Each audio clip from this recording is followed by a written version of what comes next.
Last week I was walking on the trails through the woods near my home when I met someone who told me the most interesting story. Everybody knows the story of the 3 little pigs, or at least they think they do. But who I met let me in on a little secret. He said nobody knows the real story because no one has heard his side of the story. This is what he said to me. I'm the wolf, Alexander T. Wolf, but you can call me Al. I don't know how this whole big bad wolf thing got started, but it's all wrong.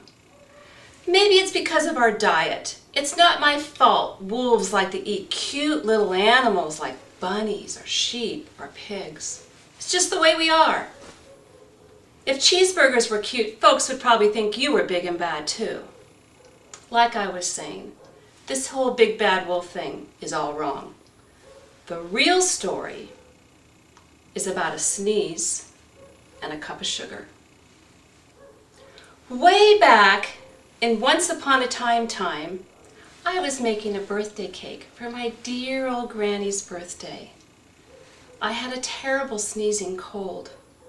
I ran out of sugar. So I went down the street to my neighbor's to borrow a cup of sugar.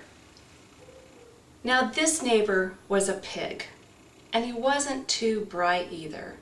He built his whole house out of straw.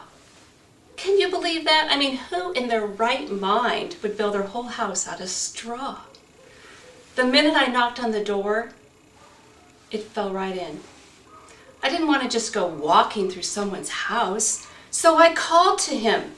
Little pig, are you in? No answer.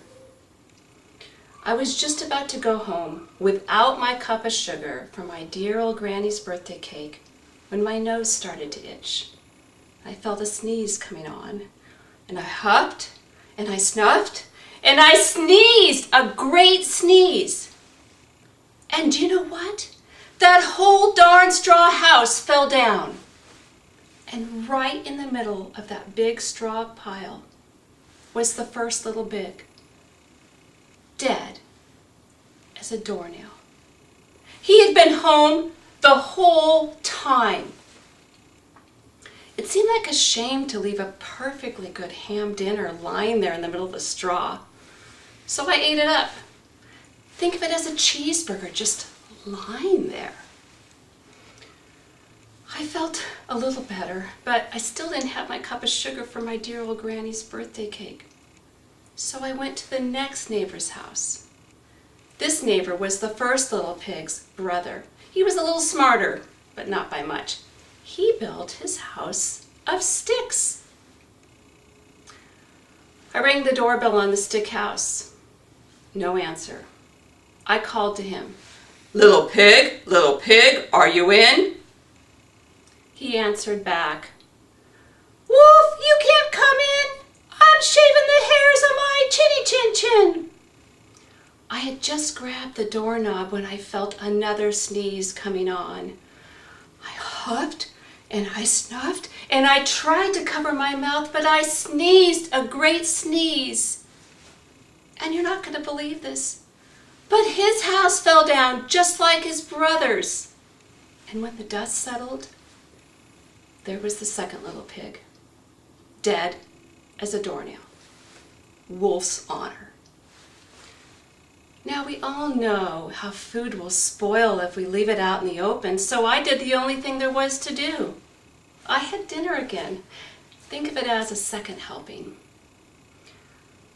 I was feeling awfully full, and my cold was feeling a little better, but I still didn't have my cup of sugar. So I went to the next neighbor's house. This neighbor was the first and the second little pig's brother. He must have been the brains in the family. He built his house of bricks. I knocked on the brick house. No answer. I called to him. Little pig, are you in? And do you know what that rude little porker answered? Go away, Wolf! Don't bother me again! Talk about impolite.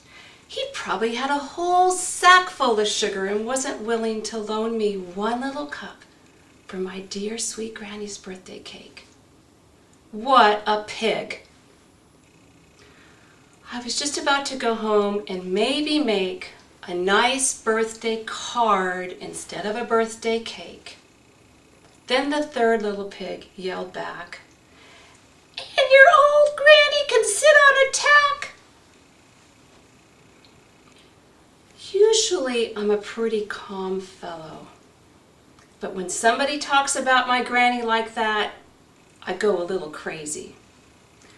When the cops drove up, of course I was trying to break down this pig's door. And the whole time I was huffing and puffing and sneezing and making a real scene. The rest, as they say, is history. The news reporters found out about the 2 pigs I had for dinner, and they figured a sick guy going to borrow a cup of sugar didn't sound too exciting. So they made me the big bad wolf. And they made up and jazzed up the story about the whole huffing and puffing and blow your house down. That's it, the real story. I was framed.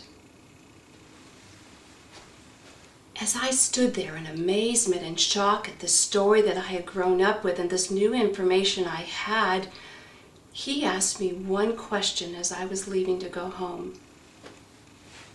"Maybe, could you loan me a cup of sugar?" Thank you.